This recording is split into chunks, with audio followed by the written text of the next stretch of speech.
विजयनगर हम 3 दिन से विजयपुरा जिला का अंदर धरने में बैठे हैं। हमारे संघर्ष वक्फ ट्रिब्यूनल वक्फ बोर्ड का खिलाफ है। हम संविधान बचाओ ऐसे नारा लेकर इधर बैठे हैं क्योंकि डॉक्टर BR अम्बेडकर ने संविधान दिया था पहली बार, उसी में वक्फ का कल्पना ही नहीं था। कांग्रेस सरकार जानबूझ के वक्फ का कल्पना देश को दिया। 1995 में फिर से वो एक्ट का अमेंडमेंट हुआ। अमेंडमेंट पे पूरा का पूरा हमारा अधिकार, देश का लोगों का अधिकार, जमीन का लिटिगेशन का अधिकार छीन लिया। वो ने वक्फ का लिटिगेशन का अधिकार केवल वक्फ ट्रिब्यूनल को दिया। वक्फ ट्रिब्यूनल में 100% मुसलमान होते हैं। हमारे दलितों का, हमारा महिला को, हमारा SC ST लोगों को, पिछड़ा वर्ग को न्याय उधर नहीं मिल रही है। कर्नाटक में दूसरा एक फेस हम फेस रहे हैं। क्या है?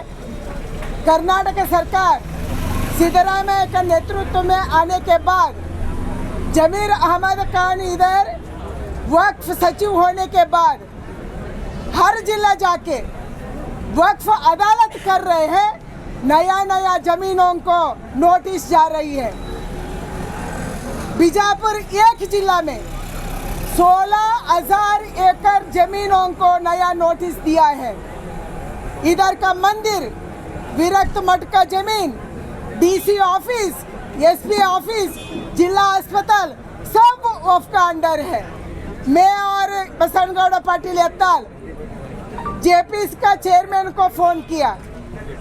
JPC क्यों हुआ? देश में पहली बार ऐसा एक सोच चल रहा है, वक्फ अमेंडमेंट बिल लाना पार्लियामेंट का अंदर। कौन कौन वक्फ का जमीन लूटा है उसको शिक्षा देना, इसी में नया कानूनी लाना। क्योंकि अभी कर्नाटक में एक अनवर मानीपाड़ी का समिति हुआ, 29,000 एकड़ जमीन कांग्रेस का नेता ने वक्फ का जमीन को लैंड माफिया किया।